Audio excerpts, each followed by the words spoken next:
Our shoulders are slightly outstretched so that our back is not caving.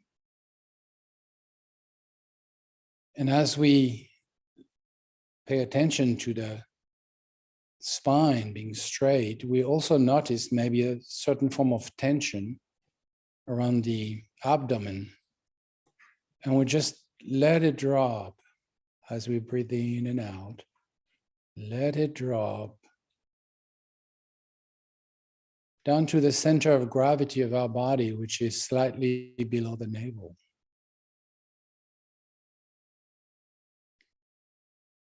When we sense this, our body is firm like a mountain, stable. The chin is slightly tucked in. The mouth and the teeth are relaxed. And the tongue is lightly touching the palate.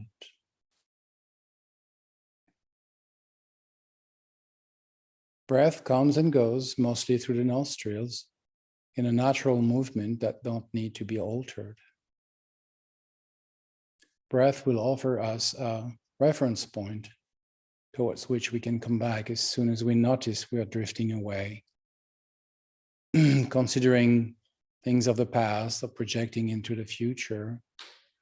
As soon as we notice that we are caught up by a train of thoughts, we simply disengage and come back to the breath until we find this stability that we have lost for a moment.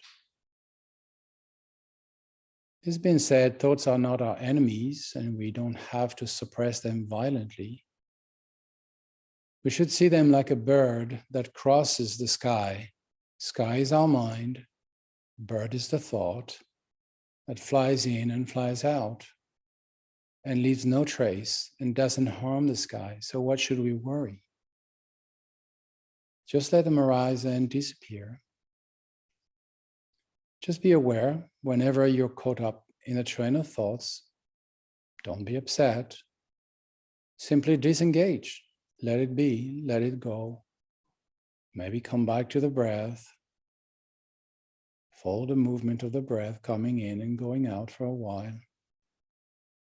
And then find and taste this space of presence and well-being, and just abide there, as long as it naturally lasts.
Feel free to stretch, move a bit if you need.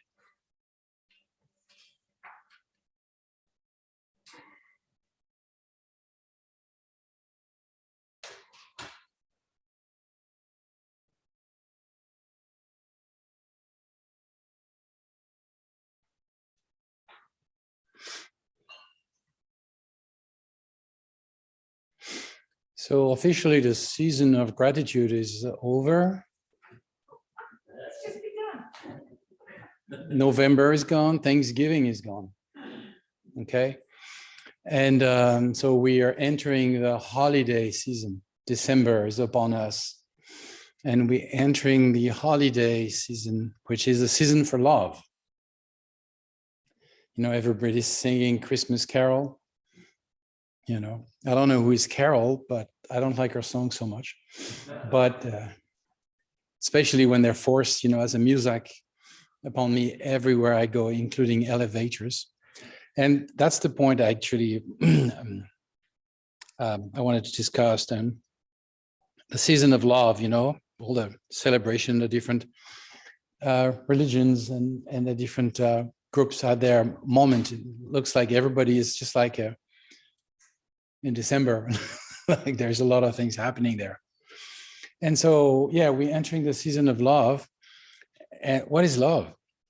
You know, definition, Buddhist definition, may all beings find happiness in the cause of happiness.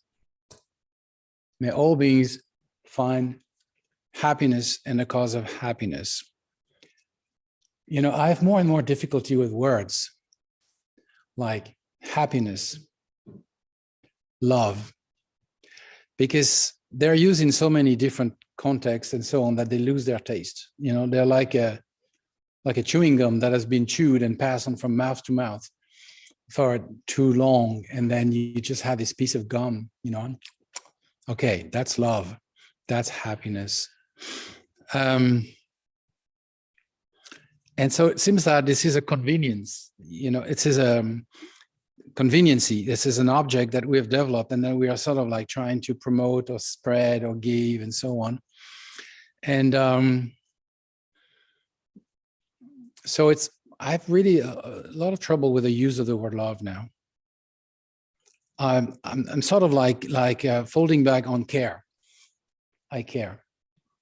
It seems sort of like more honest than I love, because of, you know, the overuse and the misuse of the word, really. So basically what is love or care is a feeling of, or a real, very deeply rooted intention that you'll be really happy, and then find a way to cultivate and you know, make it a stable, sustainable way of being. And it's, of course, it has to be impartial. That means it can't be reserved only to a specific thing, you know, and that's why I begin with the holiday season, because we create, you know, we round up the wagon of the family around the Christmas tree. And then we sort of like love. And it's good to love, I guess, and care for this little circle, but we shouldn't exclude the rest of sentient beings, the rest of humanity, or the rest of animals and all forms of lives. And then sort of like I'm really aiming to cultivate a broader sense of care for all sentient beings, rather than just like love, because you know, there's one song that I like, if your love is an IOU, then we're in trouble.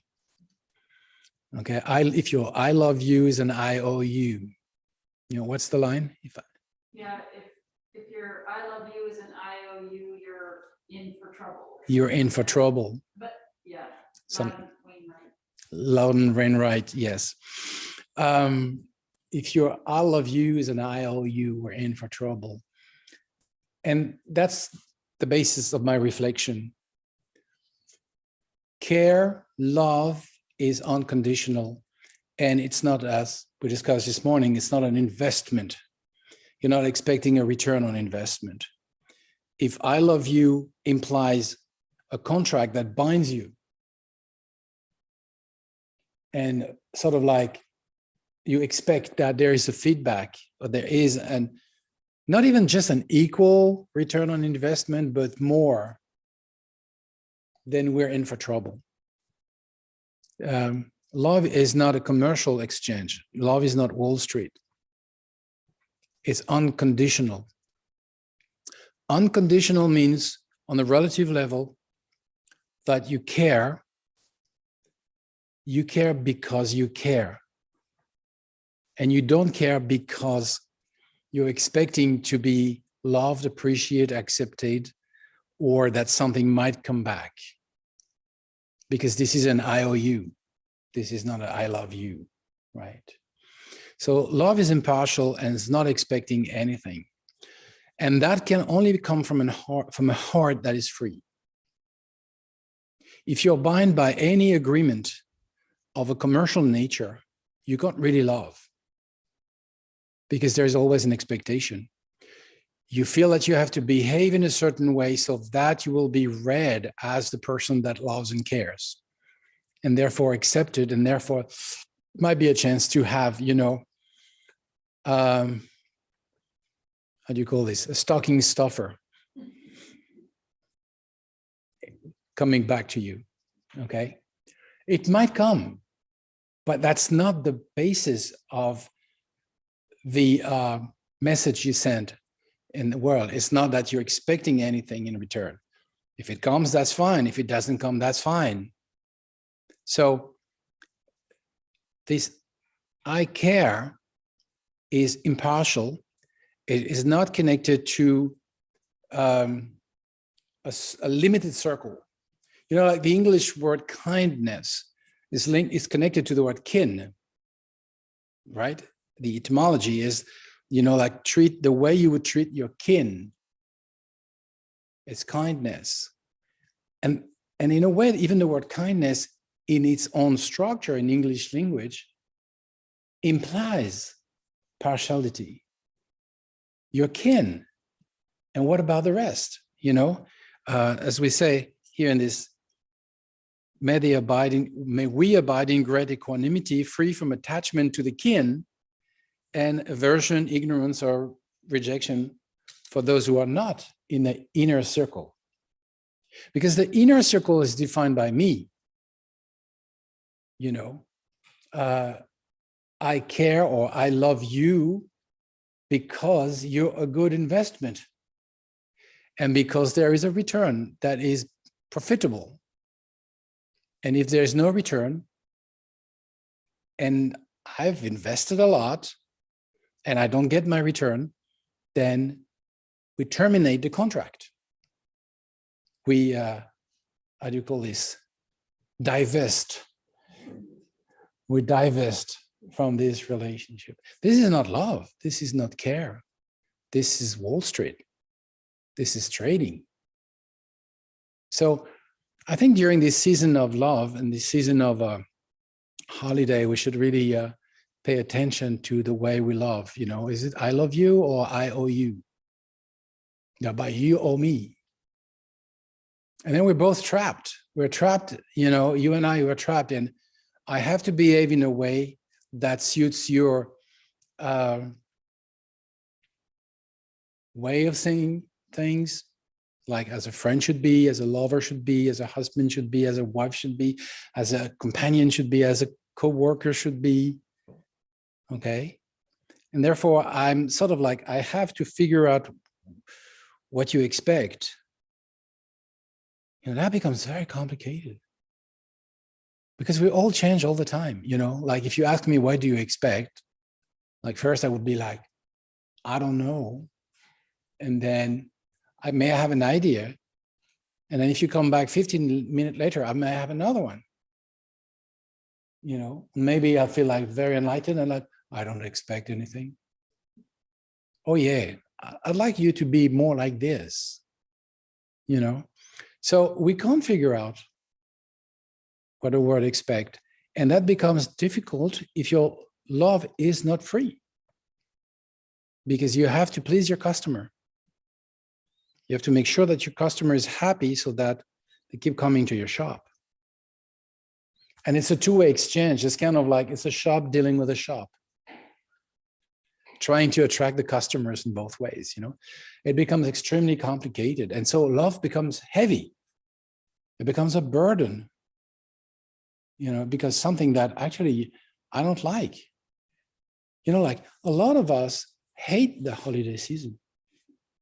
Like, oh my God, like birthday. I really hate this day where everybody together loves me, particularly on that day. I'm very suspicious, So I tend to first not mention my birthday and then disappear when it's the day, And then Christmas, we have to buy stuff that are not too expensive to give to the family so that they feel we love them, and they are receiving that thing and says how can we even regift that thing? Okay, so all of this is, all this Christmas, all this whatever holiday season, not to be only focused on Christmas, but all of this love season. I read something which is really I couldn't believe it, is that there is a vast number of people that are still paying the debts on their credit card they made to buy the present of last Christmas. They're not done with it. And now Christmas come and they're going to max out again because they have to buy knickknacks, which is like the renewal of your insurance premium. Ooh, I have to pay that again, that due. And so I guess what I'm trying to say is that love is free. And it shouldn't be sort of limited to a moment. It's good to have a moment of mindfulness. It's like when we sit, I say I should do that more often, So it's like Thanksgiving or Christmas or any holidays during this month of December. It's a reminder that I should do that more often. But the general idea is yeah, I should do that more often. It should be sort of the general idea, toss the I owe you and then, nourish the I love you without expecting anything in return. And then not trying to conform yourself so that you are lovable in the way people expect you to be, Shaman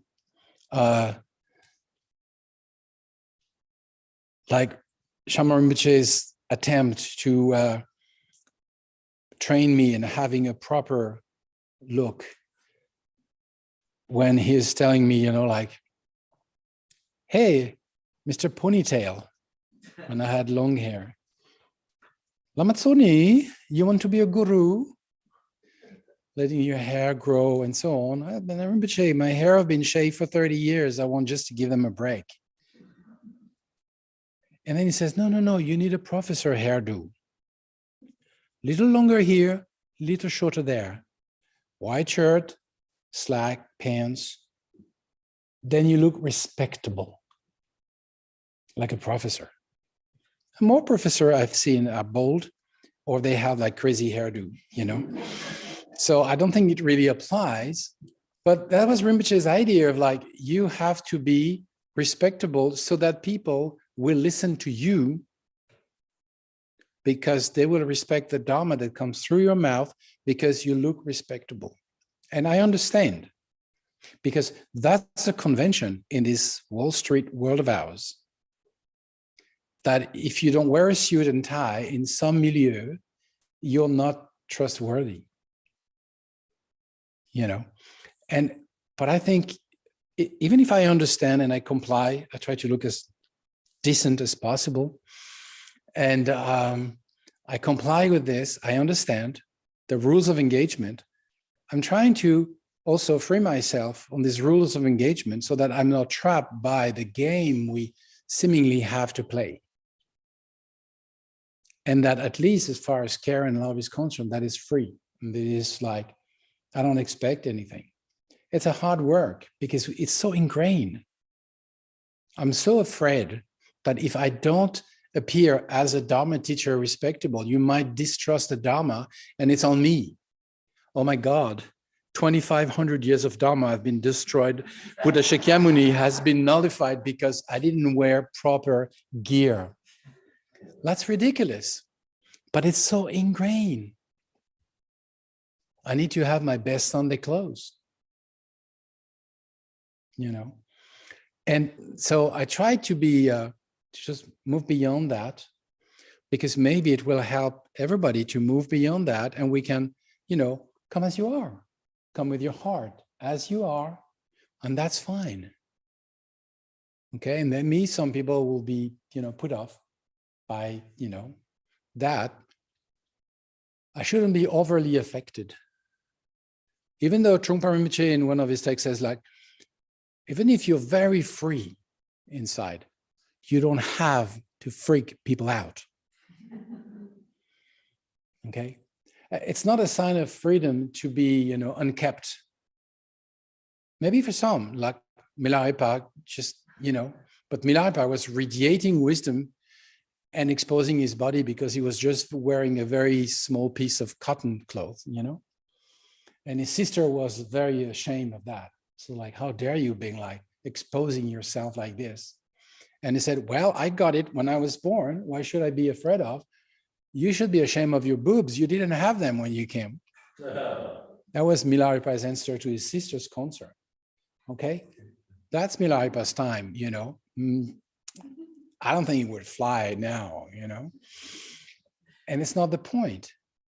But I think to gain a little bit of, you know, less uptightness and more free exchange, and basically not to expect anything in return, and be able to enjoy it when it comes, and not feeling like, no, no, no, I'm a, you know, impartial, not expecting lover.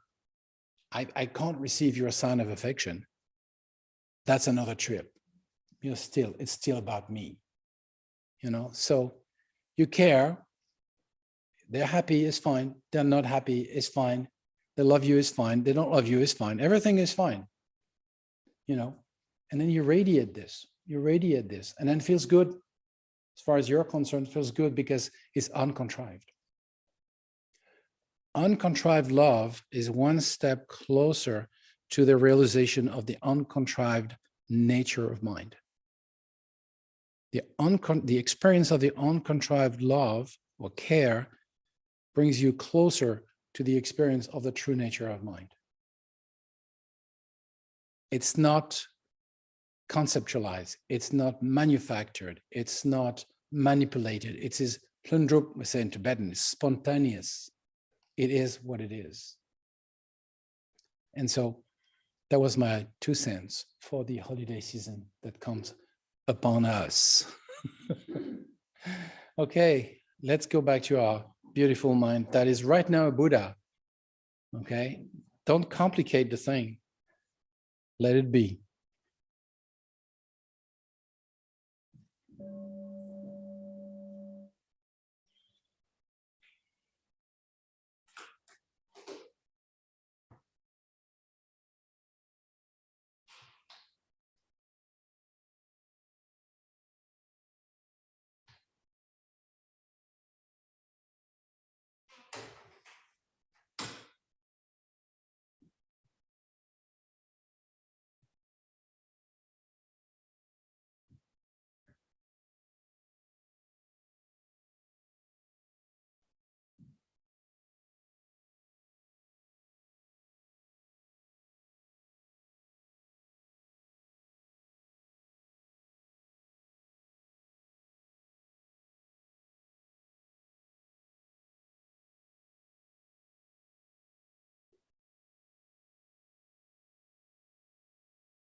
To conclude, let's share the merit of our practice with everybody. Through this merit, may I attain true omniscience. Then, having overcome all harmful, destructive forces, may I liberate sentient beings from the ocean of existence and its turbulent wave of birth, old age, sickness, and death. May the most precious mind of awakening that has not yet dawned now rise. Once arisen, may it never decline, may it continue to increase evermore.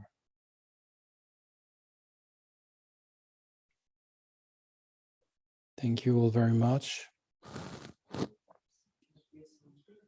Thank you, friends from over the rainbow. Have a good day, and see you when I see you, and vice versa. Bye.